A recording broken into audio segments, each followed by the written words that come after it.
उत्तर प्रदेश का जो सपना देखा, या हम जितने विपक्ष के लोग हैं जो सपना देखते हैं,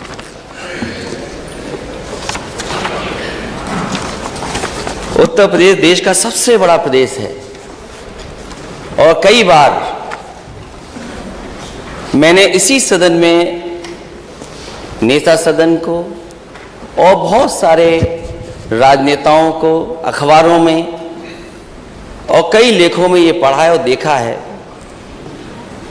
और ये अभिभाषण में भी आया है कि उत्तर प्रदेश की अर्थव्यवस्था अगर बेहतर होगी तो देश की अर्थव्यवस्था बेहतर होगी।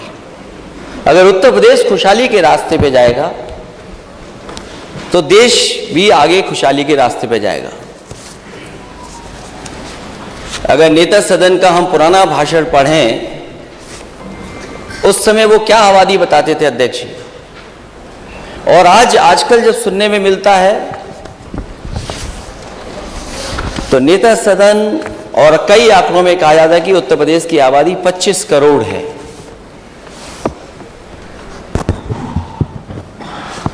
हालांकि बहुत सारी चीजें सरकार भूल गई है क्योंकि सरकार दोबारा बन गई उनकी, लेकिन जो अभिभाषण था, जो उसमें उल्लेखित चीजें थीं, वो कहीं ना कहीं 2017 से लेकर के 2022 5 साल वो और 1 साल जो रहा होगा सरकार का, उसका कार्यकाल था। तो मैं सरकार को कुछ याद दिलाना चाहता हूं। याद दिलाने से पहले, क्योंकि वित्त मंत्री जी मुझे दिखाई दे गए तो शेर याद आ गया। मैं अध्यक्ष महोदय निवेदन करूंगा अपने संसदीय कार्य मंत्री जी से कि अपने ही सहयोगी विधायिका से कुछ अच्छा लिखवा लीजिए कर। आपकी तुकबंदी ठीक नहीं है।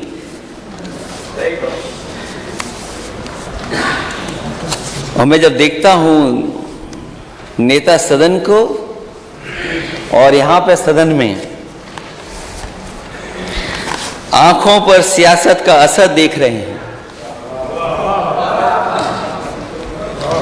आंखों पर सियासत का असर देख रहे हैं, किस ओर लगी आग किधर देख रहे हैं।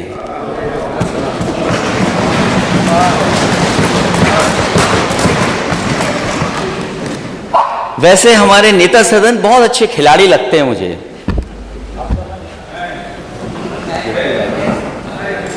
अभी कुछ दिन पहले पूरी दुनिया के लोग टीवी के सामने बैठे थे और दुनिया के लोग एक खेल को देख रहे थे। मैंने किसी को खेल अकेले देखते हुए नहीं देखा। हमारे नेता सदन टीवी के सामने अकेले बैठ करके कुछ देख रहे थे। लेकिन नेता सदन का मैंने दूसरा खेल भी देखा है। मैं नेता सदन को बताना चाहता हूं, फुटबॉल का मैच अकेले नहीं देखा करते। फुटबॉल का मैच अक्सर लोग, ज्यादातर लोग एक ग्रुप में बैठ करके देखते हैं और जिस टीम को वो सपोर्ट करते हैं उसकी वो ड्रेस पहन के बैठते हैं। मुझे नहीं पता नेता सदन किस टीम को सपोर्ट कर रहे थे आप। उस दिन तो नहीं पूछ पाया मैं, क्योंकि पूछ भी नहीं सकता था मैं। रात तक मैच चला था और मैं यकीन से अध्यक्ष जी कह सकता हूं, मैच खत्म होने से पहले हमारे नेता सदन सो गए होंगे।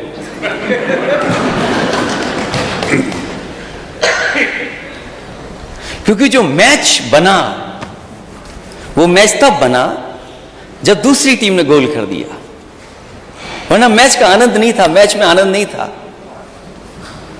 और अभी मैंने कुछ दिन पहले नेता सदन को एक दूसरा खेल खेलते देखा।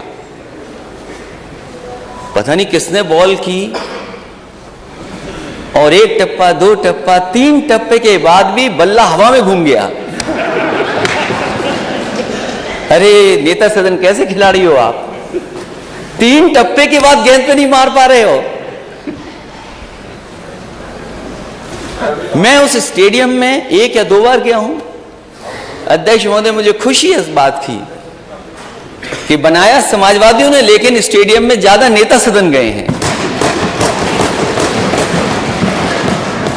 मैं नहीं गया, मैं केवल पहला क्रिकेट मैच देखने गया जब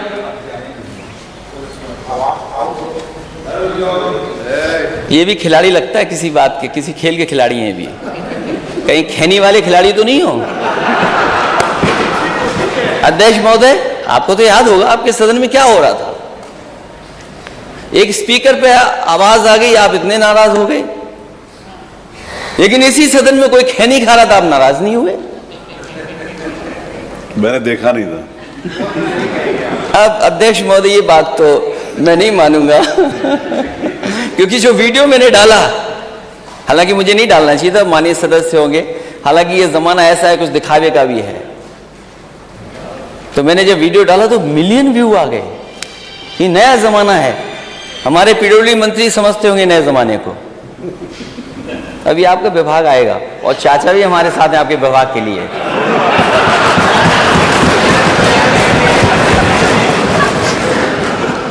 और मैंने जब नेता सदन को स्टेडियम में जाते देखा, खुशी मनाते हुए देखा, तो मैं बहुत दूर था, मैंने टीवी पर देखा कि नेता सदन ऐसे करते हुए जा रहे थे। तो मैंने यही कहा कि नेता सदन ये कहते हुए जनता से जा रहे हैं और टीवी के चैनल के सामने कि ये स्टेडियम मैंने नहीं बनाया, ये स्टेडियम मैंने नहीं बनाया।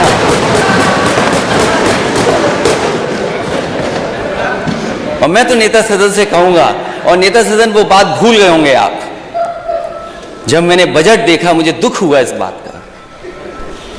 जब मैं और आप उस सदन में पहली बार मिले थे तो नेता सदन मैंने ये कहा था कि गोरखपुर का कुछ काम कर लेना, नहीं तो 5 साल ऐसे ही चले जाएंगे, आपका गोरखपुर वैसे का वैसा ही रह जाएगा। जब मैंने नाले का बजट देखा तो मुझे दुख हुआ कि बताओ, नेता सदन अपने गोरखपुर में अभी तक नाला नहीं बना पाए, और फिर स्टेडियम ही बना देते। स्टेडियम क्यों नहीं बनाया अपने गोरखपुर में? स्टेडियम ही बना देते। अगर लखनऊ राजधानी में स्टेडियम बना है, क्योंकि मैं ये बात और जगह की नहीं कह रहा हूं, मैं राजधानी के लिए कह रहा हूं, ग्रीन पार्क के लिए कह रहा हूं, कानपुर में कम से कम गोरखपुर में एक ऐसा स्टेडियम बना देते जो अंतर्राष्ट्रीय स्तर पर अंतर्राष्ट्रीय मैच करा सकता। आपको अपनी नुमाइश, अपने मेले में खाली सीटें जो छूट गई, शायद स्टेडियम भरा मिलता आपको। और अगर आपने अपने यहां नहीं बनाया स्टेडियम, तो कम से कम क्यूटो में बना देते। माननीय सदस्य, क्यूटो कहां है? सत्ता पक्ष के लोग बता दें, ये क्यूटो कहां है? और अध्यक्ष महोदय, मैं आपसे निवेदन करूंगा कि क्यूटो के लिए डेलीगेशन बनाइए, हम लोग जाना चाहते हैं। जब इतने मंत्री लोग जाने कहां कहां घूम आए, तो क्यूटो क्यों नहीं? और क्यूटो में स्टेडियम बना दिया होता एक, तो अंतर्राष्ट्रीय मैच हो जाते।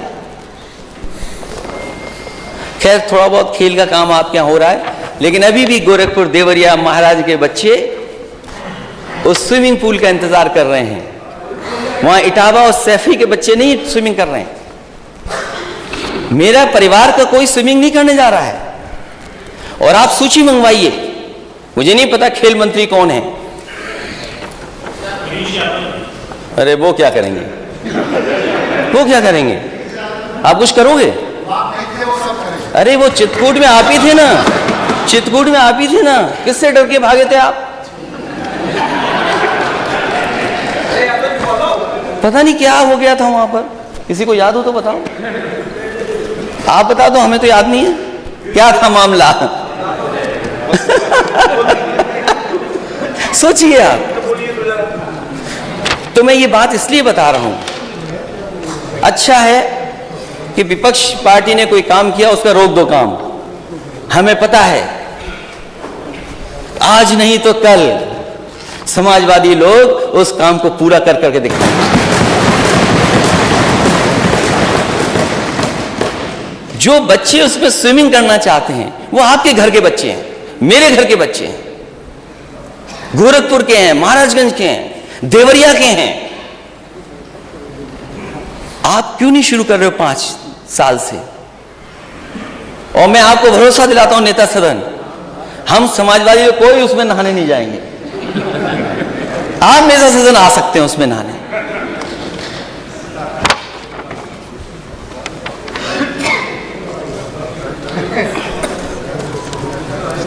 दो 2017 में वादा किया गया था, संकल्प पत्र में 1 वर्ष के भीतर पुलिस के रिक्त पदों को भरेंगे। क्या हुआ उसका? यूपी के प्रमुख शहरों में शहीद रोशन सिंह आवासीय टाउनशिप की स्थापना होगी। कितने शहरों में आधा अधूरा पड़ा हुआ है? प्रदेश के प्रत्येक जिले में 3 महिला पुलिस थानों की स्थापना होगी। इसकी भी सूची बता दे सरकार। गन्ना किसानों का 14 दिन से भुगतान, 14 दिन के अंदर भुगतान।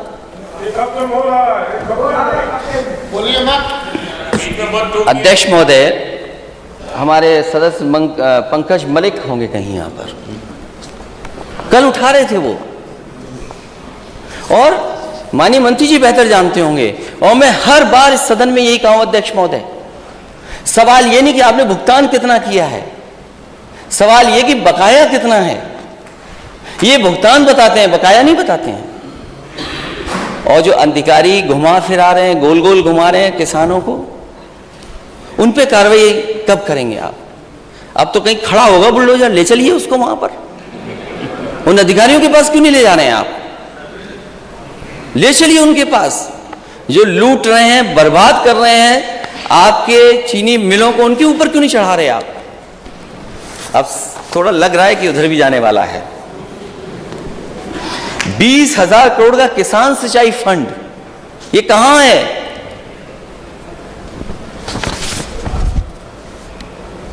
दो 2022 आपका जाएगा ही नहीं। 23 आ गया, लेकिन बीजेपी के लिए 2022 ही रहेगा, क्योंकि किसानों की आय दोगुनी हुई नहीं।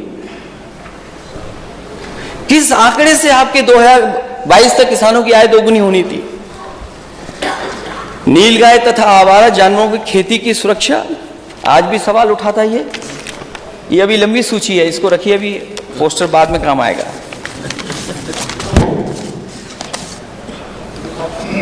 और फिर ये तो देश के प्रधानमंत्री जी ने कहा,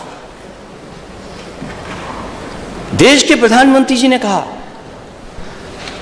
कि जानवर सड़क पे नहीं होंगे, किसानों का ये संकट हम दूर कर देंगे।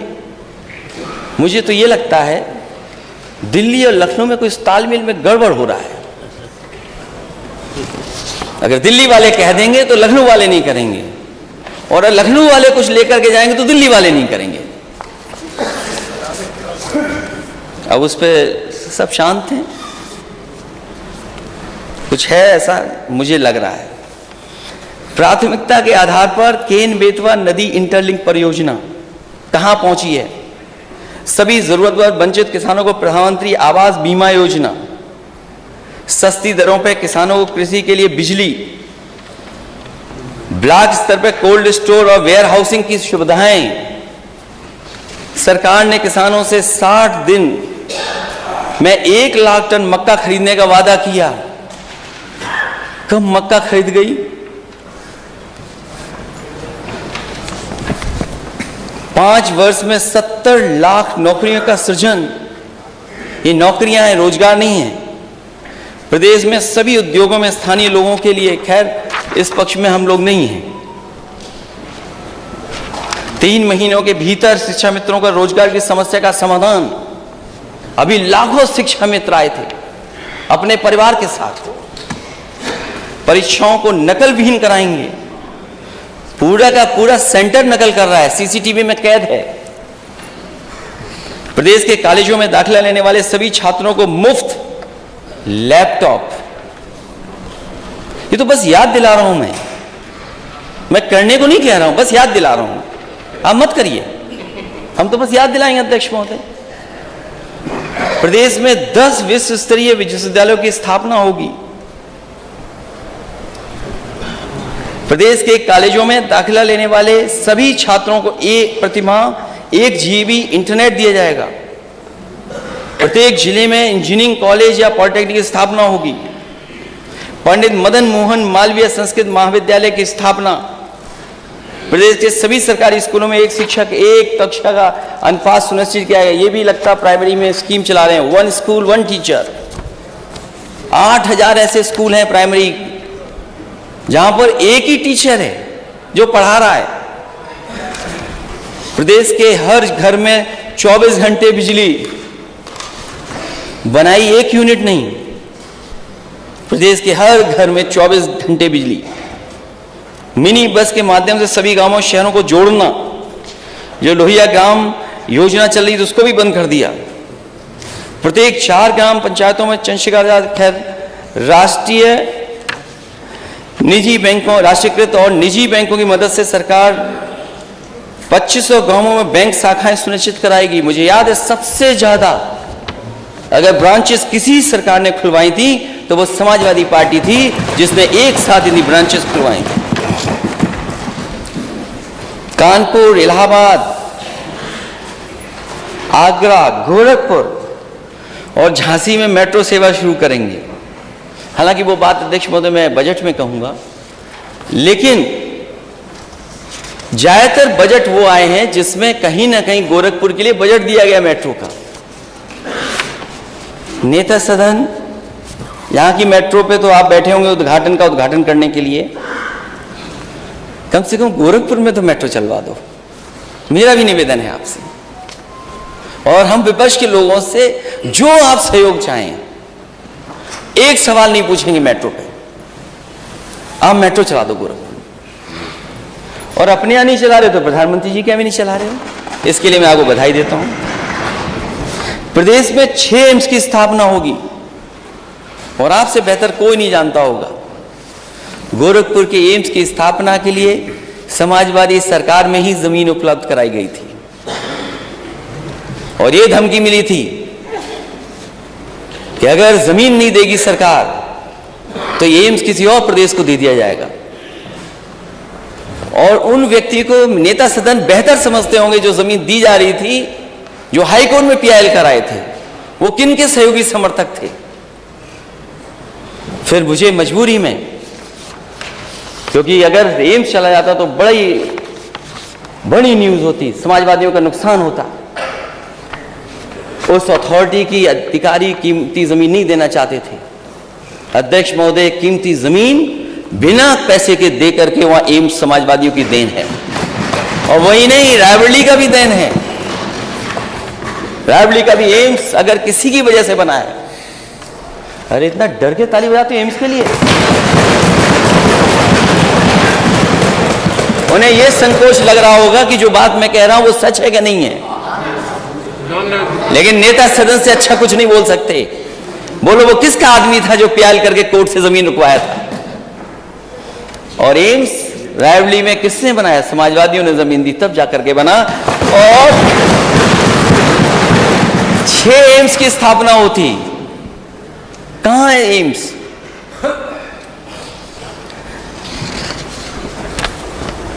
ये एक पुराना डायलॉग है अध्यक्ष महोदय। सरकार की पहली कैबिनेट बैठक में 15 जून 2017 को यूपी की सड़कों को गड्ढा मुक्त बनाने के लिए फैसला ले लिया जाएगा। कौन सी सड़क आप गड्ढा मुक्त कर रहे थे? या वो सड़कें जो गड्ढा मुक्त हुई नहीं है, वो दिखाई नहीं दे रही है सरकार को? सामान्य श्रेणी के गरीब लोगों के लिए आयोग की स्थापना की होगी। प्रदेश में डॉक्टरों के रिक्त पदों को भरेंगे। प्रदेश में भ्रष्टाचार के प्रति 0 टॉलरेंस की नीति अपनाएंगे। हां, नेता सदन बहुत अच्छी 0 टॉलरेंस की पॉलिसी अपनाई गई, सरकार बनते ही अपनाई गई। PWD विभाग में अध्यक्ष महोदय, 0 टॉलरेंस की सबसे पहला ही पॉलिसी सरकार दूसरी बनते ही PWD विभाग ने मान ली। उसमें क्या आपको करना पड़ा वो आप बेहतर समझते हैं।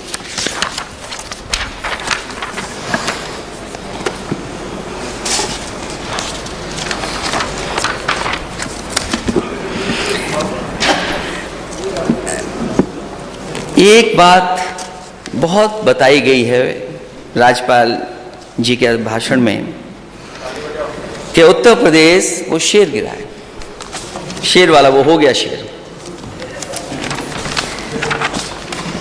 ये कहा गया कि उत्तर प्रदेश सभी चीजों में नंबर 1 है।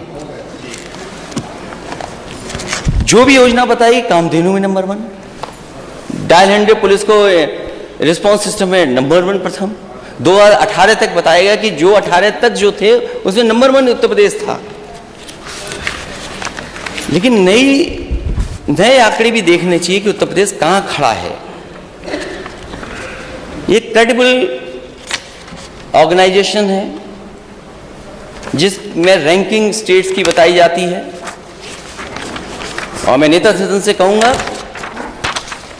जो अधिकारी आपको गुमराह कर रहे हैं इस रिपोर्ट को भी पढ़ें, क्योंकि यूपी बदलेगा तो देश बदलेगा, यूपी आगे बढ़ेगा तो देश आगे बढ़ेगा। बिना यूपी के देश नहीं तरक्की कर पाएगा। आप कहां खड़े हैं? कभी तो आप केरला को बताते थे कि केरला यूपी से सीख ले। जो कंपोजिट स्कोर है स्टेट का, कंपोजिट के अंदर चीजें हैं जिन पर आकलन होता है स्टेट का। आप कहां खड़े हैं? आप किस स्थान पर हैं? पहले पे महाराष्ट्र, दूसरे पे जहां से माननीय गवर्नर आती हैं, और हम 16वें नंबर पर, हम 16वें नंबर पे खड़े हैं।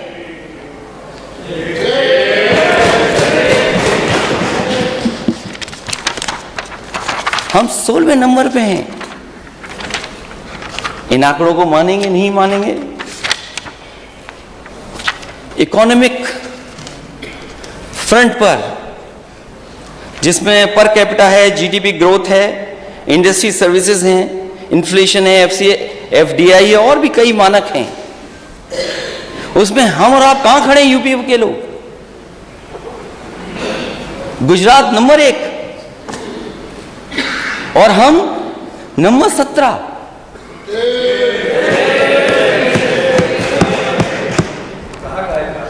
नहीं, आपको नहीं अच्छी लग रही है?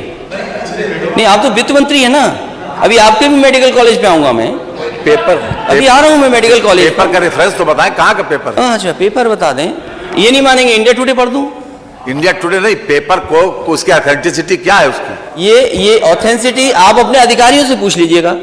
कोई जिस पेपर आप पूछ लीजिए, जिस पेपर ये इसीलिए मैंने, आपने सुना नहीं लगता, आप हेडफोन लगाए नहीं थे।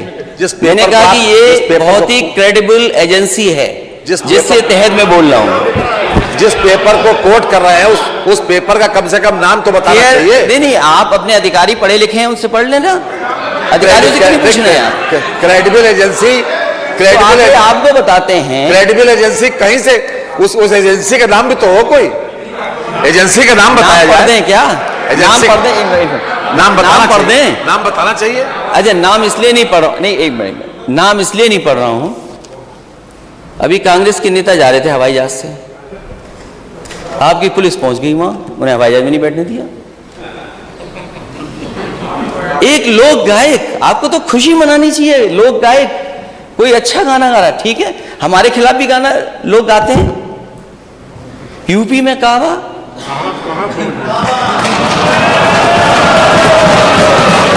आपने नोटिस दे दिया। यकीन करो नेता सदन, अगर कोई कविता हमारे खिलाफ बनाता हम बुरा नहीं मानते।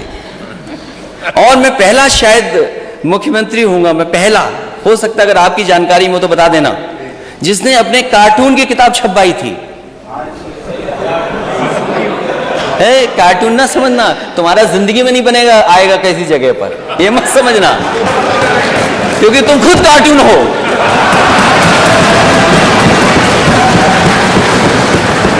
अरे कार्टून का कार्टून कैसे बनेगा? खुद ही कार्टून हो।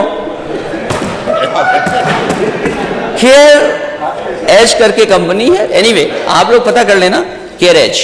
और फिर मैं इंडिया टुडे का भी पढ़ दूंगा, इंडिया टुडे का भी पढ़। अरे भाई ठीक है, फर्जी, सब फर्जी है फिर तो।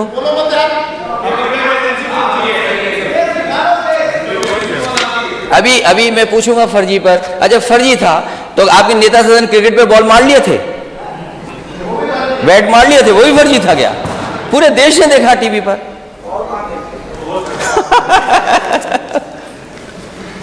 क्या लोग हैं आप लोग।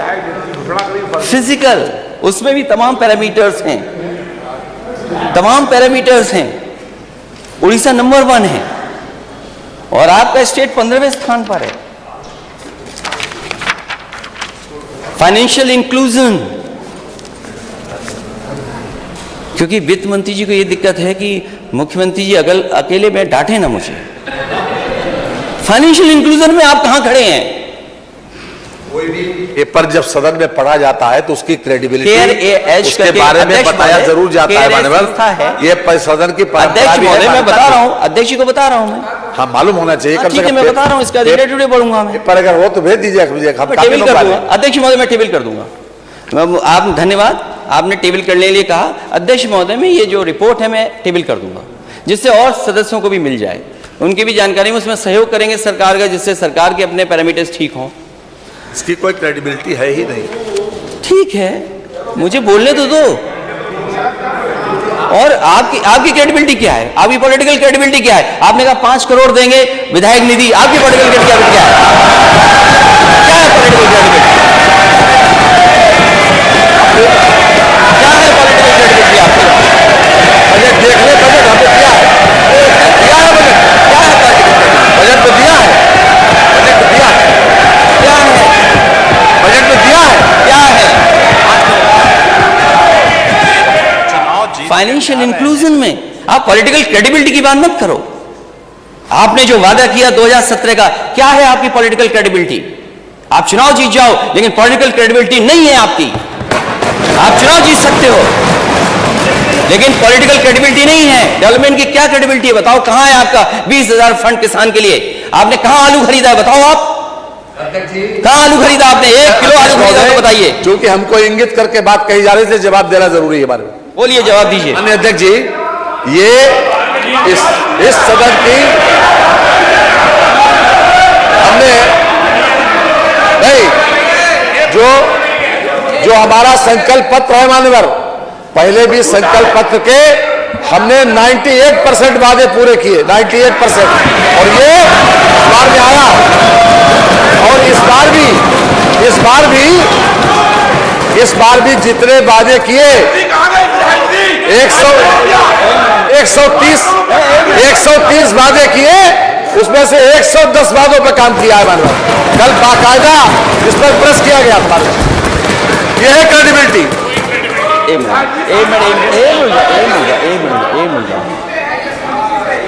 अध्यक्ष महोदय, अध्यक्ष मैं अपने माननीय सदस्यों से कहूंगा एक मिनट शांत रहें। अध्यक्ष महोदय, आप क्रेडिबिलिटी बता रहे हैं ना कुछ, मैं बैठ जाता हूं, एक बार बताइए। क्रेडिबिलिटी सबसे बड़ी यह है कि हम जनता ने 5 साल तक हमारी सरकार को गुड गवर्नेंस के आधार पर वोट दिया, गुड गवर्नेंस के आधार पर। यह है क्रेडिबिलिटी। और जनता की अदालत सबसे बड़ी अदालत है अध्यक्ष जी, सबसे बड़ी अदालत जनता की अदालत है। हम उसी वजह से यहां पर बैठे, उसी कारण यहां पर बैठे, और यही क्रेडिबिलिटी सबसे ज्यादा मान्य है। अजय अध्यक्ष महोदय बोलिए ना, आपने यही पॉलिटिकल क्रेडिबिलिटी है आपकी, यही पॉलिटिकल क्रेडिबिलिटी है ना? अच्छा, ये क्या था फिर? एक मिनट जाओ। ये इनकी पॉलिटिकल क्रेडिबिलिटी है। 2000 नई बसें चलाएंगे, ये दूसरा बजट था। कितनी बसें चला रहे हैं आप? 1500। और पहले लैपटॉप दे रहे थे, क्योंकि मैंने कई बार कहा, फिर कहता हूं मैं, ये लैपटॉप नहीं बांट सकते और नहीं बांटे इन्होंने। क्या वो पॉलिटिकल क्रेडिबिलिटी नहीं मानी जाएगी? अरे भाई अध्यक्ष क्या होता है स्मार्टफोन? ये भाई माननीय सदस्य, अध्यक्ष महोदय, मुझे आपने इतना कुछ बदलाव लाए हैं, इतना बदलाव आप लाए, मैं आपको बधाई देता हूं। आप टैबलेट ले आए यहाँ पर, बहुत सी चीज़ें बदली हैं आपने, टेक्नोलॉजी लगातार आप यूज़ कर रहे हैं। हमारे माननीय सदस्य को ये तो बता दो, टैबलेट, स्मार्टफोन, लैपटॉप क्या होता है? अरे वो इंजीनियर, उनको मालूम है, MBA है वो। ये दूसरा बजट है अध्यक्ष महोदय। माननीय नेता प्रतिपक्ष, आलू, टमाटर, प्याज जैसी सभी फसलों का न्यूनतम मूल्य देने के लिए 1000 करोड़ रुपया। आप बताइए आलू की स्थिति क्या है आज? पूछिए अपने माननीय सदस्य लोगों से, हमारी बात मत मानिए। क्या आलू खरीदा जा रहा? क्या सरकार खरीदेगी आलू? क्या आलू सरकार खरीदेगी? मैं नेता सदन के बगल में बैठे वित्त मंत्री जी और नेता सदन से पूछा, क्या आलू आप खरीदेंगे? इतना खड़े होकर के बोल रहे थे, बोलिए आप आलू खरीदोगे कि नहीं खरीदोगे? हमने मान्यवर खरीदा भी है, आगे भी खरीदेंगे। और जो कुछ भी संकल्प पत्र वादा किया है मान्यवर, वो सभी वादे पूरे करेंगे मान्यवर। ये वादे नहीं, और जनता ने इसी बात के ऊपर चुना है। 4 चुनाव 2014, 17, 19 और 22, इसी क्रेडिबिलिटी के, यही है क्रेडिबिलिटी। और क्या? और क्रेडिबिलिटी का मानक क्या है? यही क्रेडिबिलिटी का मानक है।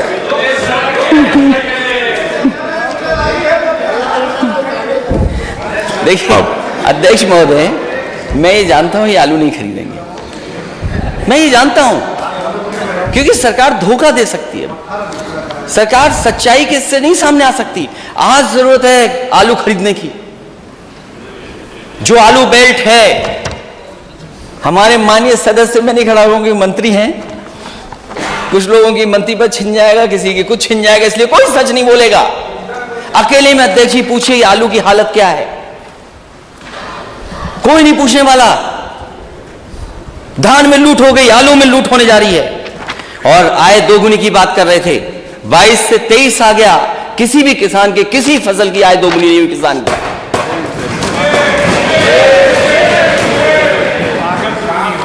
और लागत का हिसाब किताब लगाइए, ये डीजल पेट्रोल अगर महंगा हुआ है तो केवल डीजल पेट्रोल नहीं महंगा हुआ है, डीजल पेट्रोल के साथ साथ हर चीज महंगी हो गई। ट्रांसपोर्टेशन महंगा हो गया, और ट्रांसपोर्टेशन महंगे का मतलब है हर चीज महंगी हो गई। एक महीने में बताइए आपने कितना डीजल पेट्रोल महंगा किया है, वो नहीं बताएंगे आप। प्रदेश से सस्ता है। एक नारा है सबका विकास, सबका विश्वास, सबका साथ, सबका विश्वास। नारा है सबका साथ, सबका विकास। अध्यक्ष महोदय, मैं सदन में नहीं था, लेकिन मुझे लगा कि यहां पर कुछ सरकार जवाब देने से भाग रही है। हम जितने भी विपक्ष के लोग हैं, हम सब जाति जनगणना चाहते हैं।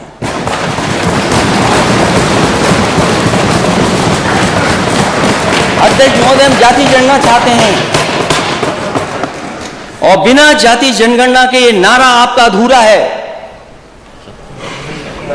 सबका साथ कैसे होगा जब हमें और आपको नहीं पता कि हम कितने हैं आबादी में? सबका विकास कैसे करोगे आप? सबका विश्वास कैसे जीतोगे आप? और जब तक सबका प्रयास नहीं होगा, ये प्रदेश आगे नहीं बढ़ेगा। मैं जाति जनगणना पर वैसे तो आजकल वो नेता हम लोगों से दूर हो गए हैं। कोई बात नहीं, बोलने दो, वो नींद आ जाएगी अगर नहीं टोकेंगे तो। बोलते रहने दो ना, कुछ तो ठीक है, नहीं तो ये कुछ और करने लगे अध्यक्ष महोदय, फिर आपको डांटना पड़ेगा। किस पार्टी के नेता हैं आप? ना पार्टी का नाम तो पढ़ लूं मैं।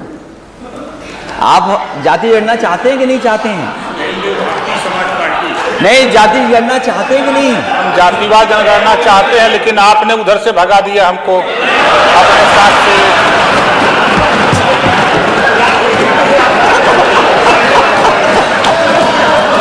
अच्छा नहीं, चलिए वो बात हमारी आपकी हो जाएगी, बात की बात।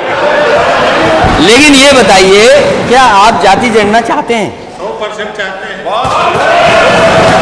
अरे कितने अच्छे लग रहे मंत्री बने हुए। किसी मंत्री के लिए गए थे वहां? 5 करोड़ का बजट दिया। नहीं, नाव मिलना ठीक है, नाव के लिए सर।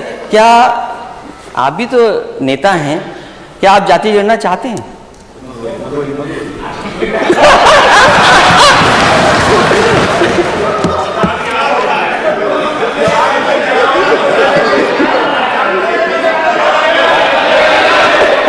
आपस में बात नहीं करें, मेरे से माने नहीं था, मेरे कौन से बोलने करेंगे। आप लोग आपस में बात करेंगे तो फिर मेरा बैठना मुश्किल है। बैठिए माने मुझे, मेरे से बात क्या आप, अरे डॉक्टर संजय जी, अरे आप बैठिए माननीय मंत्री डॉक्टर संजय जी, अरे उनका ऐसे जवाब देने लगेगा तो मेरा काम क्या, मेरा काम आप जवाब आ जाने दो तो अच्छा लगेगा। बाद में जब उनका मौका आएगा तब देंगे। संगति दूर होनी चाहिए। जो इन लोगों ने विसंगति पैदा कर रखी है कि हमें लटका रखा है, न हम पिछड़े में हैं, न अनुसूचित में हैं, जब इनके पावर नहीं है। आप बैठिए माननीय मंत्री जी, आप बैठिए, आप बैठिए। अरे कौन के चक्कर में फंस रहे हैं, बैठिए, अरे बैठिए, अरे आप बैठिए, आप माननीय मंत्री जी बैठिए प्लीज। अरे मैंने नेता प्रतिपक्ष को बुलाया, आपको नहीं बुलाया। आपको आपका मौका आएगा तब बोलिएगा। अध्यक्ष महोदय, अरे बैठिए मंत्री जी। अध्यक्ष महोदय, मैं जानता हूँ वो समर्थन कर रहे हैं दिल से, वो साथ हो सकते हैं, लेकिन दिल से हम लोगों के साथ ही हैं। दिल पे क्या गुजर रही है वो बेहतर समझते हैं। और क्योंकि हम दोनों इंजीनियर हैं तो इंजीनियर बात को अच्छी तरह समझते हैं। मुझे लगता है अपना दल भी यही चाहता है। अरे फिर आप खड़े हो गए। बैठिए माननीय मंत्री जी, बैठिए, जब आपका मौका आएगा तब बैठिए। नहीं, अध्यक्ष महोदय, ये बात तो अरे आप देखिए, आप बोल रहे हो, कोई बीच में ना खड़ा, ये मेरी जिम्मेवारी है। ठीक है, लेकिन मैं अपने लिए समर्थन तो जुटा सकता हूँ। नहीं, आप बाद में जुटाइएगा, अपनी बात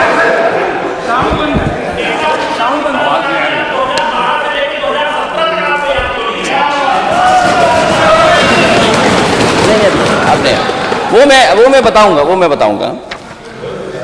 और कोई दल बचा है? हमारे साथी सहयोगी दल आरएलडी, हम और आप तो एक ही हैं? नहीं, कांग्रेस ने तो किया ही नहीं। वो जो माननीय आशीष जी ने जो सवाल पूछा उसमें मैं बोलूंगा। हमारी पार्टी की माननीय सदस्य हैं और उनका एक अपना दल है, उनकी माताजी राष्ट्रीय अध्यक्ष हैं, और जाति जनगणना पे मैं समझता हूँ आप भी सहमत हैं। वो दोनों तो एक ही है ना, अलग है। अपना दल सोनेलाल, अपना दल कमेराबाई। अच्छा बैठे।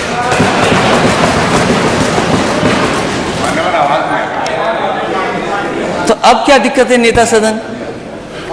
मेरी आवाज नहीं आ रही? बिहार कर सकती है। किसी की नहीं अध्यक्ष आ रही? महोदय, जरा चेक करें आवाज। अध्यक्ष महोदय, जाति जनगणना अगर बिहार में हो सकती है, अब आ रही है? अगर अध्यक्ष महोदय जाति जनगणना बिहार में हो सकती है, और मैंने अपने संकल्प पत्र में लिखा था, अपने घोषणा पत्र में लिखा था, समाजवादी सरकार बनेगी तो 3 महीने के अंदर जाति जनगणना उत्तर प्रदेश की कराने का काम सरकार से होगा। और माननीय सदस्य ये सवाल जो पूछ रहे हैं, आपका सवाल ठीक है आशीष जी, माननीय सदस्य का,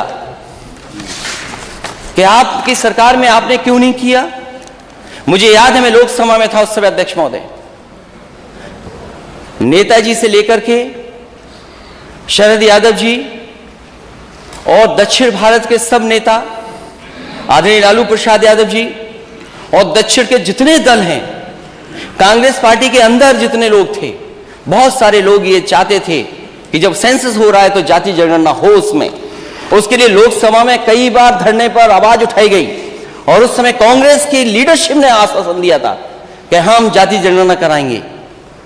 पता नहीं क्यों उस सेंसस में नहीं किया गया। जब दोबारा सेंसस होने जा रहा है, इसलिए हमारी फिर मांग है कि जाति जनगणना होनी चाहिए, क्योंकि कांग्रेस की अकेली सदस्य हैं और हमारे गठबंधन की सहयोगी भी हैं। बहुजन समाज पार्टी भी उन्होंने बोला नहीं कि आप नहीं, उन्होंने पूछ के आना पड़ेगा। वो सहयोगी उन्होंने बताया नहीं कि है।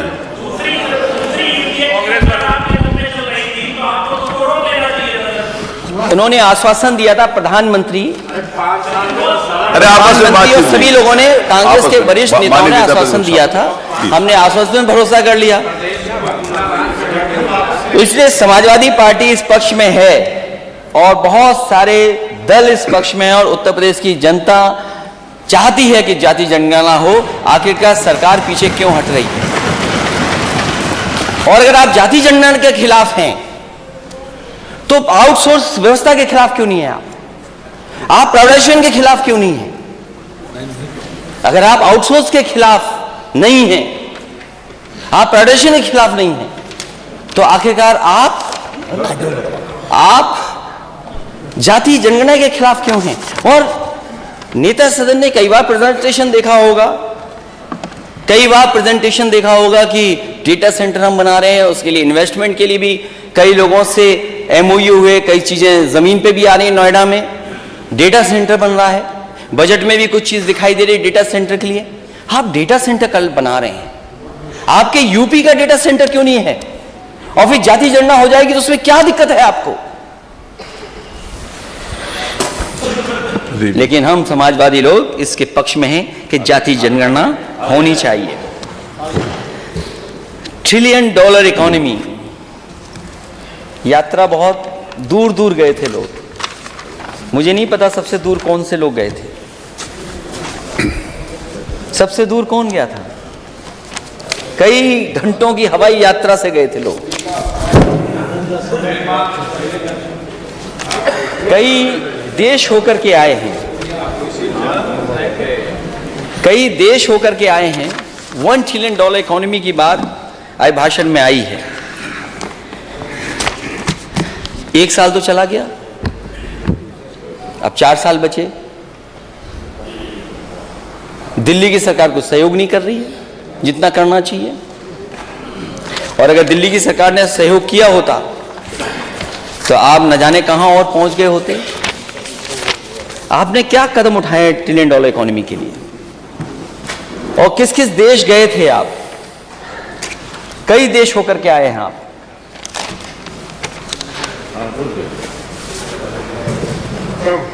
एक डेलीगेशन गया यूनाइटेड स्टेट्स, एक डेलीगेशन यूनाइटेड स्टेट्स गया था। मुझे नहीं पता, नहीं वो निकाल दिया, कोई बात नहीं, तो आगे नहीं गिरा, मेरे पास है, वो कुछ और चीज थी। एक डेलीगेशन गया यूनाइटेड स्टेट्स, एमओयू कर लिया कई हजार करोड़ का। बाद में पता लगा वो यूनिवर्सिटी ही नहीं है।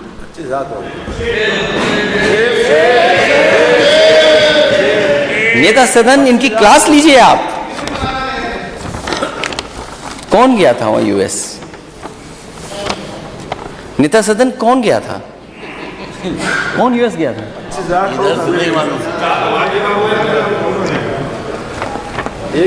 नहीं, ठीक है, थैंक यू।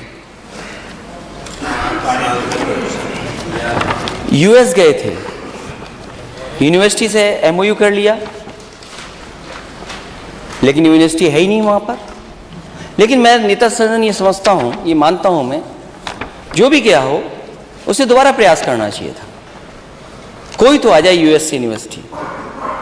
जब हम आप अपनी यूनिवर्सिटियों को नहीं बेहतर कर पा रहे हैं, उस स्टैंडर्ड पर नहीं खड़ा कर पा रहे हैं।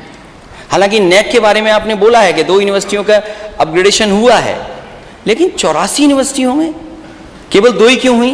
और क्यों नहीं हुई? उनके लिए भी प्रयास होता। मैं तो नेता सदन से कहूंगा, जो यूएस गई थी टीम, उसको दोबारा यूएस भेजिए आप, और तब तक वापस मत आने देना जब तक वो किसी अच्छी यूनिवर्सिटी से एमओयू न कर ले आए।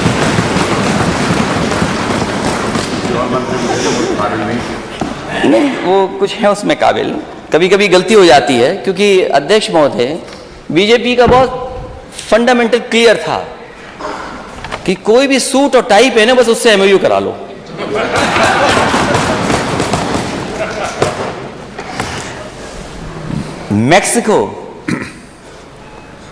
मैक्सिको गए थे लोग,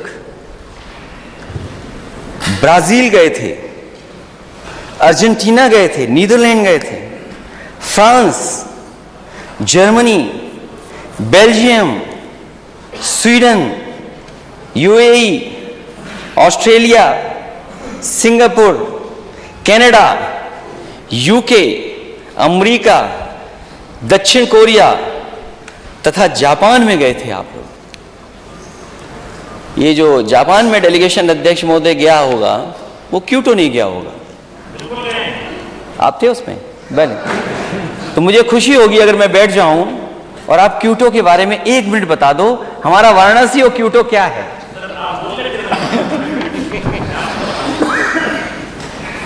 हमारा वाराणसी क्योटो बन रहा था। अच्छा है, कोई तो क्योटो हो आया, हम तो यही देखना चाहते थे क्योटो। जो पहला आपका इन्वेस्टमेंट मीट हुई थी, आप मेला मत लगाइए।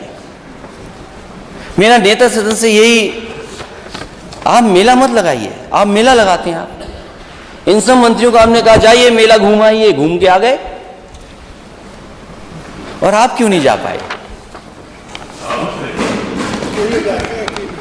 मैंने अखबारों में पढ़ा था, हो सकता है वो अखबार गलत लिख रहा हो, आप कोई ठंडी जगह जाना चाहते थे, बहुत ठंडी जगह जाना चाहते थे। नेता सदन ना जाएं। मैं आपसे ये कह रहा हूं, आपके कितने भी मंत्री चले जाएं, कोई भरोसा नहीं करेगा, कोई क्रेडिबिलिटी नहीं है जब तक नेता सदन की क्रेडिबिलिटी नहीं होगी।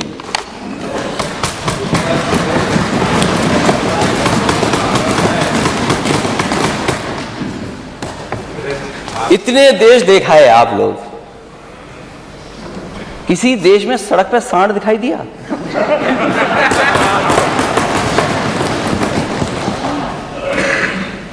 अमेरिका गए थे हमारे वित्त मंत्री जी, क्या सांड दिखाई दिया वहां पे?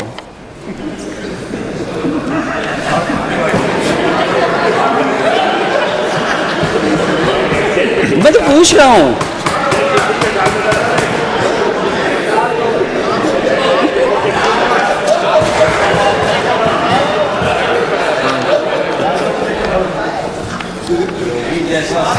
अध्यक्ष महोदय,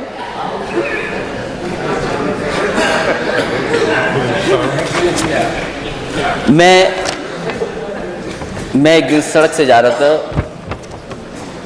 मैंने एक वीडियो बनाया खुद ही, और मैंने एक वीडियो पोस्ट कर दिया। तो मेरे एक बहुत समझदार और जानकार, उन्होंने कहा कि ये वीडियो आपको नहीं डालना चाहिए था। मैंने कहा क्यों नहीं डालना चाहिए था?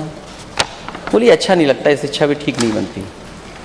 अरे मैंने कहा हमारा एक ग्रामीण भारत है, अरे डिवाइडर पे अगर कंडे रखे तो क्या खराब रखा है? पूरा कंडा ही कंडा दिखाई दे रहा था। अरे हमारे गांव के लोगों को कोई जगह तो मिल गई जहां इस्तेमाल कर सकते हैं, क्या खराब है उसमें? कितने एक्सीडेंट हुए हैं।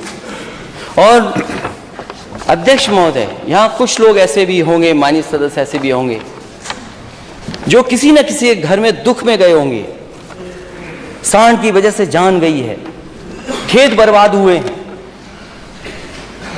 और कई महत्वपूर्ण लोगों की गाड़ी का एक्सीडेंट हो गया। मुख्यमंत्री कार्यालय के एक अधिकारी का एक्सीडेंट इस जानवर की वजह से ही हुआ, नहीं जान बचा पाए। कई बार सड़क पे आप रफ्तार से जा रहे हैं, अचानक जानवर आ जाए, अब क्या करोगे आप? मैं खुद देखा हूं अपनी सड़कों पे कुछ हो गए, खुद मैं बचते बचते बचा हूं। फसल तो किसान की है ही बर्बाद, लेकिन चलने वालों की भी जान जाती है। और पूरे देश में अगर एक्सीडेंट की वजह से, और खासकर जानवर की, अन्य पशु जानवरों की वजह से अगर कहीं अध्यक्ष महोदय जान जा रही है, तो वो उत्तर प्रदेश में जा रही, किसी और प्रदेश में नहीं जा रही है। और ये पोस्टर जो हमारे नेता लेकर के आए, कोई खराब पोस्टर लेकर के नहीं आए हैं। पोस्टर का प्रदर्शन उचित नहीं करेंगे, कोई खराब चीज नहीं लेके आए हैं। हम सूची लंबी टेबल करेंगे on the floor of house.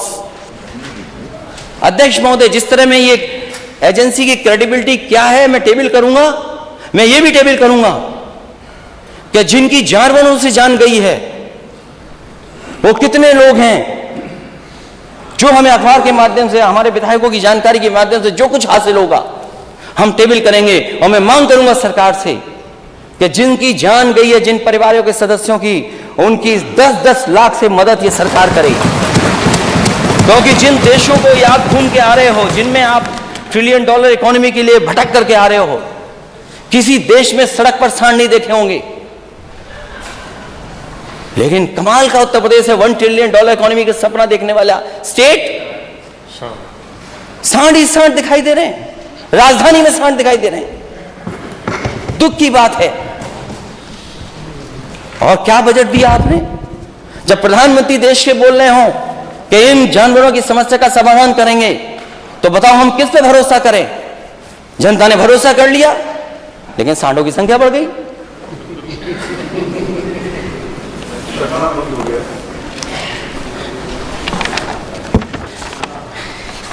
जो एमओयू हुए हैं, इससे पहले वाला जो मेला लगा था इन्वेस्टमेंट मीट, उसमें भी बड़ा मेला लगा था और लगभग 4 लाख करोड़ के एमओयू साइन हुए थे। मैंने जानकारी हासिल की, पोर्टल पे देखूं आखिरकार कितने लोगों ने एमओयू किया, वो वेबसाइट ही नहीं चल रही है। अगर हम और आप जानना चाहें कि किन लोगों ने एमओयू किया है, तो पूरी सूची नहीं मिल रही है। आखिर सरकार क्यों छिपा रही है? हमारे जितने माननीय सदस्य बैठे हैं, उनके किसी डिस्ट्रिक्ट में कोई बड़ा इन्वेस्टमेंट नहीं आया। 4 लाख करोड़ का किसी डिस्ट्रिक्ट में नहीं आया। और ये एक डिस्ट्रिक्ट के नहीं है, हर डिस्ट्रिक्ट के हैं। और मैं अगर उधर कहूंगा तो सब चिल्ला देंगे हाँ आया है। शाहजहांपुर में कौन सा इन्वेस्टमेंट आ गया पहले के अलावा वाला? लग गई। चिमनी से धुआं तो नहीं लग रहा, चिमनी से धुआं तो नहीं लग रहा, रोजा वाली चिमनी से। मैं दूसरी बात पूछ रहा हूं, अभी मैं दूसरी बात पूछूंगा ना, अभी मैं पूछूंगा, उस पर भी पूछूंगा मैं अभी। जो 4 लाख करोड़ का इन्वेस्टमेंट कहां है जमीन पर? कितना आ गया ये बता दें आप। और फिर इस बार कितने लाख करोड़ का एमओयू कर दिया, मेला लगा लिया वहां पर। आंकड़े कितने आए? 33 लाख करोड़, 34 लाख करोड़। मुझे तो लगता है कि भारत ने आविष्कार किया जीरो का, हमारे बीजेपी ने आविष्कार किया कि बस जीरो बढ़ाते जाओ। क्या थाना, क्या तहसील में क्या सुनवाई हुई होगी? सब अधिकारी एमओयू में लगे हुए थे, एमओयू करना है, एमओयू करना है। जब दुनिया घूमाए, वहां जो मिला सो मिला। फिर हर बड़े बड़े शहरों के डिस्ट्रिक्ट पे चले गए, बड़े बड़े शहरों में गए, वहां भी एमओयू कर लाए। फिर जिले में पता किया किसने काम किया है, किसने नया ठेका किया, कौन कोल्ड स्टोर लगा रहा है, कौन क्या कारोबार कर रहा है, बोला आप भी एमओयू के पार्ट हैं। नेता सदन आप जानकारी करिए, क्या जिलों में जो काम पहले से चल रहे थे, छोटे मोटे काम, उनको भी एमओयू में जोड़ दिया। कईयों से जबरदस्ती कहा गया कि अच्छा आप एमओयू नहीं करेंगे, उन्होंने एमओयू कर लिया। क्या क्रेडिबिलिटी है एमओयू की? 4 लाख करोड़ वो, 34 लाख करोड़ वो, और डिफेंस एक्सपो, मिसाइल बनेंगी, टैंक बनेंगे, तोप बनेगी, कॉरिडोर बनेगा। 5 साल देखते रह गए, कहीं कॉरिडोर नहीं है। डिफेंस में क्या आ गया इन्वेस्टमेंट? कितना इन्वेस्टमेंट आ गया? और फिर जो लोग करना भी चाहते होंगे, वो क्या आप दोगे उन्हें? क्या पॉलिसी है आपके पास? एक तरफ तो एमओयू, इतने लाख, नौकरी कितने लोगों को मिलेगी, रोजगार कितने लोगों को मिलेगा? सरकार को सपने दिखाना बंद करना चाहिए। और $1 ट्रिलियन इकोनॉमी, क्योंकि बजट पे भी मुझे बोलना है, बजट पे भी हमारी पार्टी के लोग बोलेंगे। जिस $1 ट्रिलियन इकोनॉमी का सपना देख रहे हैं, ग्रोथ रेट क्या होनी चाहिए स्टेट की? अब 4 साल बचे हैं, क्या ग्रोथ रेट हो आपकी? उसके बारे में कौन बताएगा? वो तो सरकार ही बताएगी। 1 डिस्ट्रिक्ट 1 प्रोडक्ट, क्या बजट था बता दें हमें? किस डिस्ट्रिक्ट का बजट था? ये हमारा माननीय सदस्य, जब मैं सदन में आया तो माननीय सदस्य हमारा बोल रहा था, विधायक जाहिद वेग, वहां बुनकरों की सुविधा के लिए और कारपेट के कारोबार के लिए एग्जीबिशन लग जाए, उसके लिए कारपेट मॉल, एक्सपोर्ट मॉल बनाया गया, मार्ट बनाया,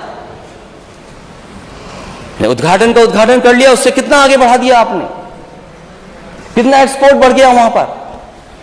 जो सुविधाएं 4 लेन की दी थी या फ्लाईओवर की दी थी, कितना पूरा कर दिया आपने, उसको कितना आगे बढ़ा के ले गए आप। 1 डिस्ट्रिक्ट 1 प्रोडक्ट कहां पहुंचा स्टेट? अगर ये 1 डिस्ट्रिक्ट 1 प्रोडक्ट पे काम हुआ था तो शायद जीडीपी बढ़ी होती। जो 1 डिस्ट्रिक्ट 1 प्रोडक्ट पे ही काम नहीं हुआ है, तो क्या आपका ये इतना बड़ा जो सपना दिखा रहे हैं $1 ट्रिलियन इकोनॉमी का, कैसे पूरा होगा? क्योंकि ग्रोथ रेट तो कुछ भी सरकार बता सकती है, और जो इन्वेस्टमेंट होता भी था थोड़ा बहुत, कामधेनु योजना बंद करा दी, पोल्ट्री वाली बंद करा दी, जो वैल्यू एडिशन थी किसान के लिए। और बिना एग्रीकल्चर सेक्टर के लिए आप लिए साथ, आपको ग्रोथ हासिल नहीं होगी। 1 लाख करोड़ एग्रीकल्चर इंफ्रास्ट्रक्चर के लिए पैसा आया है। कोई नई मंडी बनी हो तो बता दें हमें, कोई नई मंडी बनी हो तो बताएं, कोई बड़ी मंडी बनी हो जहां सुविधा ले सकें। और जो बनी भी नहीं थी उनको पूरा नहीं किया। और आज ही मेरे पास सरकार का ही कागज है, बताओ एग्रीकल्चर ग्रोथ लगातार नीचे जा रही कि नहीं जा रही? ग्रोथ 7% कहां 10% और कहां 7%? डेयरी के लिए क्या कर रहे हैं आप? आपने कहा कि उत्तर प्रदेश उत्पादन में नंबर 1 है, उत्पादन और बढ़ सकता है। समाजवादी सरकार थी तो 3 अमूल आए थे, उस समय एमओयू हुए थे, और तीनों के तीनों जमीन पर है आज। आपने कौन सा नया प्लान लगा दिया बताइए आप? बनारस भी समाजवादी सरकार का था। जो न जानता हो तो उसको दोबारा कागज दिखवा दीजिए। आप पता कर लीजिए, इनको आनंद भेज दीजिए डायरेक्टर से मिलने के लिए, एमडी से मिलने के लिए। आपके पराग की क्या स्थिति है? पराग को क्या कर रहे हैं आप? और यूपी का काऊ मिल्क प्लांट मैंने कन्नौज में लगाया था। काऊ मिल्क प्लांट, उसमें टेट्रा पैकिंग थी, वो प्लांट कभी नहीं चला टेट्रा पैकिंग का। मैं एक दिन दौरे पर गया, मैंने कहा देखो क्या हालत है इसकी। जब जाकर के मैंने देखा और मैंने वहां के अधिकारियों से पूछा कि ये काऊ मिल्क प्लांट है, इसमें मिल्क किसका है, कहां से प्रोक्योर कर रहे हैं आप मिल्क, क्या काऊ है उसका मिल्क है? बोला नहीं सर, हम मिक्स कर लेते हैं। सोचिए, काऊ मिल्क प्लांट में मिक्स करके दूध का प्रोडक्ट बना रहे थे, टेट्रा पैकिंग की मशीन नहीं चली। और जब बाहर जाकर के मैंने देखा गेट के पास पटिया किसकी उद्घाटन की लगी थी? देश के प्रधानमंत्री जी की और मथुरा की सांसद हेमा मालिनी जी की। सवाल ये नहीं कि मैंने समाजवादियों ने बनाया था जनता के लिए, सवाल यह कि उद्घाटन के बाद जिन्होंने उद्घाटन किया, इस सरकार ने क्यों बंद कर दिया? देश के प्रधानमंत्री का उद्घाटन की पटिया लगी है, मथुरा की सांसद की पटिया लगी है, लेकिन आपने क्यों बंद कर दिया? क्योंकि नेता सदन किसी को बजट ही नहीं देने, इसलिए बंद कर दिया। ये बजट ही नहीं दे सकते किसी को। अगर वो देने को भी कहते होंगे तो हम उनके बगल में जो बैठे हैं वो दे ही नहीं सकते किसी को।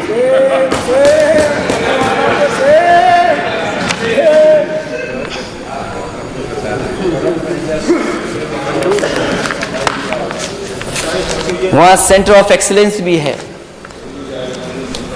फूड पार्क बन रहे थे। क्या हुआ फूड पार्क के लिए? सपना दिखा रहे थे मलियाबाद के आम, क्या किया आपने मलियाबाद के आम के लिए? भाषण सुनिए आप इनके। जो मेगा फूड पार्क बना था बहेड़ी में, 300 एकड़ से ज्यादा जमीन थी, 328 एकड़ जमीन पर जितना काम समाजवादियों ने किया, उसके बाद सरकार ने 1 पैसा नहीं दिया उसको। और कितने में बताऊं, ऐसे उदाहरण दूं मैं आपको। बहुत एक्सप्रेसवे बनाए हैं आपने, एक्सप्रेसवे स्टेट है। हाँ, मैं ये स्वीकार करता हूं कि सबसे ज्यादा डिजाइन अगर किसी ने किए तो समाजवादियों ने एक्सप्रेसवे किए थे। और अगर आपने नेता सदन डिजाइन किया होता वो एक्सप्रेसवे, तो पखनपुरा पे नहीं रुक जाता। और वो दूसरा ग्राम सभा कौन सी है? पखनपुरा हैदरिया। अध्यक्ष महोदय, समाजवादी पूर्वांचल एक्सप्रेसवे जहां तक समाजवादी सरकार में डिजाइन था, जितना अलाइनमेंट था, जितना लैंड एक्विजिशन के लिए मार्क किया गया था, वहीं तक बना, उससे 1 इंच आगे नहीं बढ़ाया सरकार ने। और इसी वजह से घाटे में है, घाटे में है। और क्वालिटी तो इतनी अच्छी क्वालिटी थी, खैर कुछ चीजों के लिए तो हमें ही धन्यवाद देंगे नेता सदन आप। एक वीडियो मैंने लगा दिया था, उसके बाद आपकी बहुत अच्छी फोटोग्राफी हुई। उसके बाद रफ्तार से कोई चला आ रहा था, पूरी गाड़ी चली गई अंदर, पूरी गाड़ी अंदर।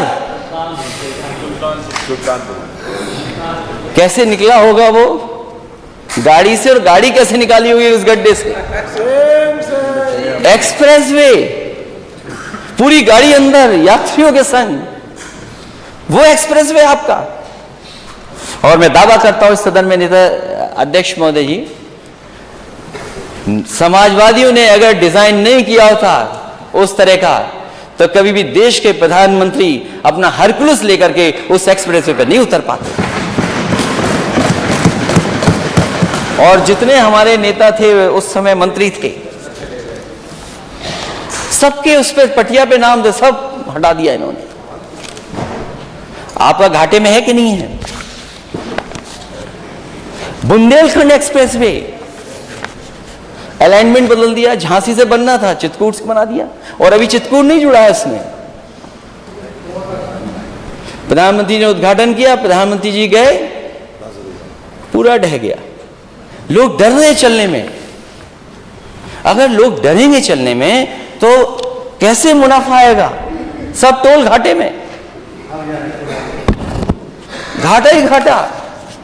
और इसलिए घाटा हो रहा है क्योंकि आप मंडियां नहीं बना रहे, आप किसानों को सुविधाएं नहीं दे रहे। ये एक्सप्रेसवे केवल शहर को जोड़ने के लिए नहीं थे, गांव को जोड़ने के लिए थे। और हमारी एग्रीकल्चर सेक्टर को कैसे आगे बढ़ा ले जाए, इसलिए था। और ये 2 एक्सप्रेसवे तो मैंने बोल दिया, एक और बड़ा एक्सप्रेसवे बन रहा है, उसमें बहुजन समाज पार्टी के नेता, थोड़ा सदन के जो उनकी पार्टी के नेता हैं वो जरूर कहेंगे, वो तो आपका था एक्सप्रेसवे, गंगा एक्सप्रेसवे। अच्छा, तब ठीक है, आप बताना ये जरूर, ये गंगा एक्सप्रेसवे इनका था। उनकी ज्यादा चिंता कर रहे हैं आज आप। नहीं, वो सच थोड़ा बहुत बता देंगे सरकार को। जो गंगा एक्सप्रेसवे बनाने वाले थे वो नंबर 2 से लुढ़क करके जाने कहां पहुंच गए हैं, और कितना नीचे जाएंगे कोई नहीं जानता।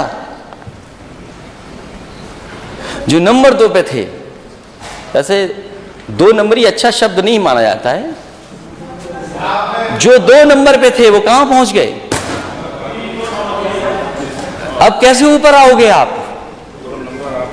और दोस्त की पहचान तो तभी होती है जब बुरा वक्त होता है। बोलो, दोस्त के साथ खड़े होगे कि नहीं खड़े होगे आप लोग? दोस्त की पहचान तभी तो होगी बुरे वक्त पर।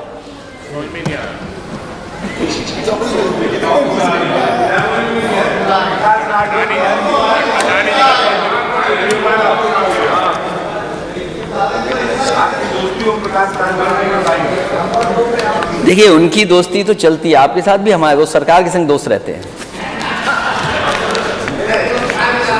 तो अब अध्यक्ष महोदय, दोस्त की तभी तो पहचान होगी बुरे वक्त पर। मैं तो नेता सदन से कहूंगा अपने दोस्तों को बुरे वक्त पे मत छोड़ना। सुना है कुछ मीटर का मामला भी छिन गया था। अब गंगा एक्सप्रेसवे कैसे बनेगा? शाहजहांपुर कैसे पहुंचेंगे आप? कैसे पहुंचेंगे शाहजहांपुर आप? कैसे पहुंचेंगे आप? क्योंकि जो कंपनी कहां थी, कितने बिलियन का नुकसान होकर के कहां पहुंच गई।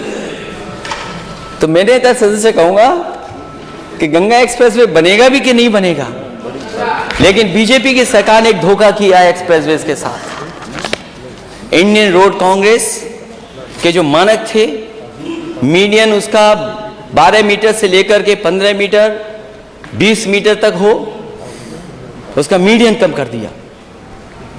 ये भविष्य का एक्सप्रेसवे था, हमारे आने वाली पीढ़ियां इस पे चलती। लेकिन अगर आपने डिजाइन ही गलत कर दिया तो उसको बदलाव कैसे लाएंगे? आपने सिक्योरिटी और सेफ्टी के साथ खिलवाड़ की है। और मैं तो नेता सदन से कहूंगा कि जिस भी अधिकारी ने आपको ये गलत इंफॉर्मेशन देकर के ये काम कराया है, अगली पीढ़ी का ध्यान रखते हुए कम से कम उस पर कार्रवाई करना।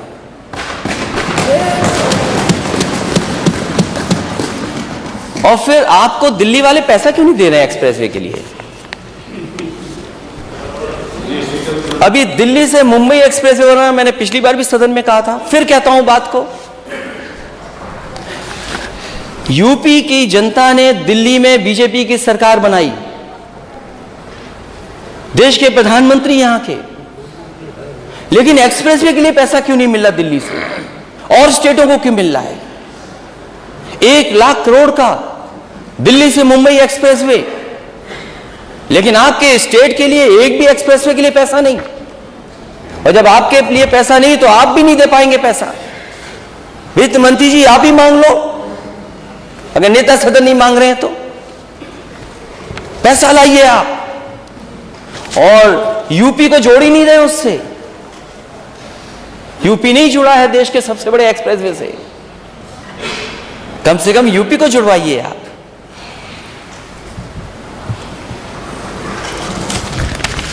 हवाई यात्राएं बहुत और अंतर्राष्ट्रीय एयरपोर्ट बन गए हैं। नेता सदन जहां मैं जाता हूं उतरने के लिए, कहते हैं कि हवाई पट्टी चली नहीं रही है। अध्यक्ष महोदय, मैं अनुमति लेते लेते थक गया आजमगढ़ के हवाई पट्टी पे उतरने के लिए, मैं उतर ही नहीं पाया। हवाई जहाज से ये नेताजी ने बनवाई थी, उसके बाद एक्सपेंशन हमने किया और 5 साल से नहीं चालू हो रहा, क्योंकि वो एयरपोर्ट की सूची में है। ये बात मैं इसलिए कह रहा हूं, सब कुछ बन गया वहां, आप जाना चाहेंगे कि आप नहीं उतर सकते। मुरादाबाद भी पुराना समाजवादी नेताजी के समय की देन थी, आज भी नहीं उतर सकते आप उस पे।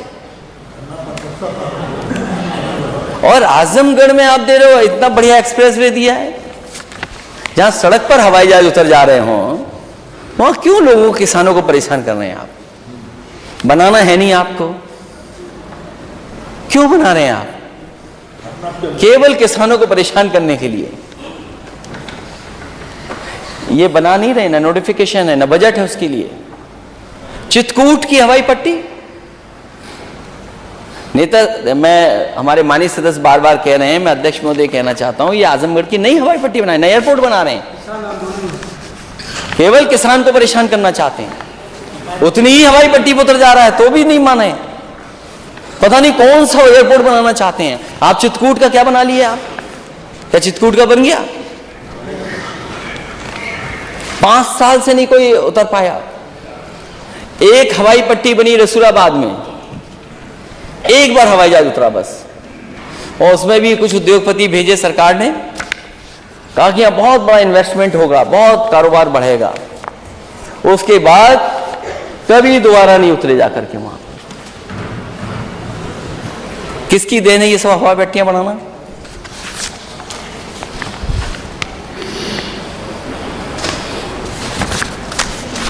और आप तो अंतर्राष्ट्रीय एयरपोर्ट, दूसरे एयरपोर्ट के बारे में भी, जेवर बहुजन समाज पार्टी, जेवर भी आपका था, एनओसी समाजवादियों ने दिलाई।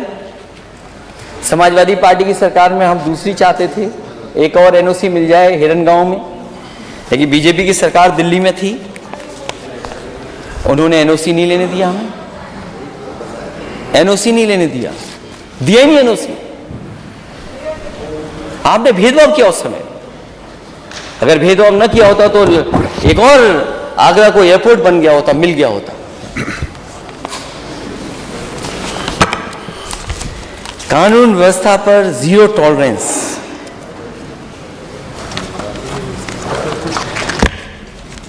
कानून व्यवस्था पर जीरो टॉलरेंस है आपकी।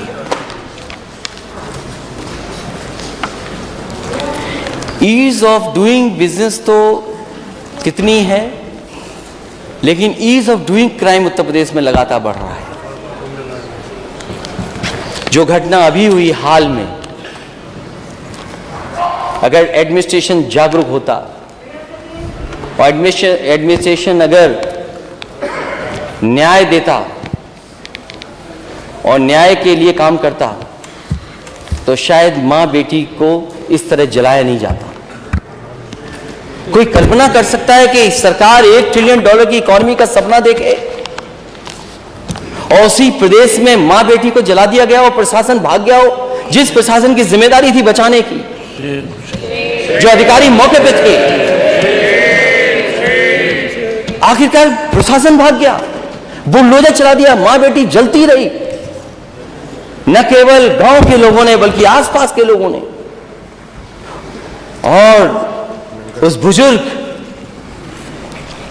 पिता ने, पति ने अपने सामने बेटी और पत्नी को जलते देखा। ये सरकार है आपकी, ये वो काम है बुलडोजर का। याद रखिए, बुलडोजर में दिमाग नहीं होता। वो कैसे देखेगा कहां जाना है उसको?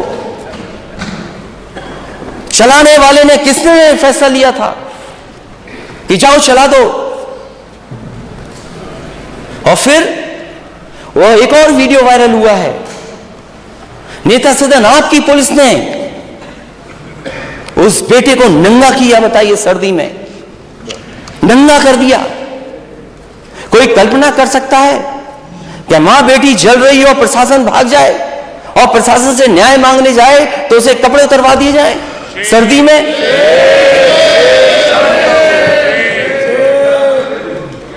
कोई कल्पना कर सकता है इस बात को लेकर के? अगर हम दुनिया में जाएं, और आज का जमाना पुराने जमाने से अलग है, एक एक घटना, एक एक चीज जो यहां हो रही है दुनिया के हर कोने में देखी जा सकती है, पहुंचाई जा सकती है।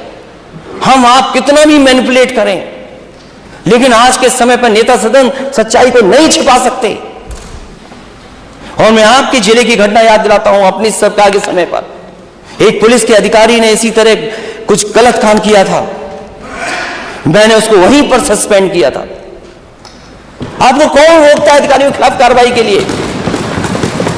मां बेटी गई हैं, ब्राह्मण परिवार के बेटे को आधा नंगा कर दिया, कौन रोक रहा है आपको? रोक कौन रहा है कार्रवाई के लिए? इससे आप न्याय नहीं दिला पाएंगे। और एक घटना नहीं, जीरो टॉलरेंस की मैं दूसरी घटना भी कन्नौज की बता सकता हूं। आप कहते हैं कि दंगा की डेफिनेशन देखिए ना, जो आंकड़े आते हैं वो क्या कहते हैं, एनसीआरबी के आंकड़े। आंकड़ों को दोबारा पढ़िए और सरकार के आंकड़े देखिए क्या है सरकार के आंकड़े। कन्नौज में 10,000 रुपए दे करके एक मुस्लिम नौजवान से आपने मंदिर में मांस रखवा दिया। वो बीजेपी का कार्यकर्ता था, नेता सदन बीजेपी का कार्यकर्ता था, और आपको डीएमएसपी को सस्पेंड करना पड़ा, हटाना पड़ा कि नहीं हटाना पड़ा? बताइए आप, कौन लोग थे वो दंगा कराने में? दंगा कराने वाला अध्यक्ष महोदय कोई था तो भारतीय जनता पार्टी का था। और 10,000 रुपए में मंदिर में बीजेपी के कार्यकर्ता ने मंदिर में जानवर का मांस रखवाया। और 17 लोग, अगर हम लोग सख्ती नहीं करते, आंदोलन के लिए नहीं धमकी देते, तो शायद वो कार्रवाई नहीं होती। प्रशासन घबरा गया और 17 के 17 लोग बीजेपी के कार्यकर्ता जेल गए हैं, वो बीजेपी के लोग हैं। आप कहते हैं सफाई दंगा करते हैं, रायबरेली में मां की मजदूरी मांगने पर सत्ता संरक्षित दबंगों ने 10वीं के दलित छात्र बिजली केबल से पिटाई की और क्या चटवाया? पैर चटवाए। एक दलित के नौजवान के ये आखिर का घमंड आ कहां से रहा है? अहंकार कहां से आ रहा है? अध्यक्ष महोदय, ये जीरो टॉलरेंस है। एक दलित बच्चे से जूते चटवाएंगे आप? ये जीरो टॉलरेंस है आपकी? कुछ बातचीत हो गई और बातचीत में गोली मार दी जौनपुर में सभासद के। ये जीरो टॉलरेंस है आपकी? गोली मार दी, फरार, बातचीत हुई, निकाला, गोली मार दी। ये है आपका जीरो टॉलरेंस? महोबा में नमस्कार न करने पर दलित को कुल्हाड़ी से मारकर लहलहान किया। ये जीरो टॉलरेंस है आपकी? ये कहां से शब्द आपने इजाद किया जीरो टॉलरेंस? कहां से लेके आ गए आप शब्द जीरो टॉलरेंस? बाराबंकी में लेखपाल के उत्पीड़न के चलते कानून गो को मुंशी से आत्महत्या, इलाज ही नहीं हुआ, आत्महत्या करनी पड़ी। न्याय के लिए सोचें आप। यही बाराबंकी मुख्यमंत्री आवास से 70 किलोमीटर दूर यह घटना हुई। यह है जीरो टॉलरेंस। कहां खो गया आपका बुलडोजर? कहां खो गया?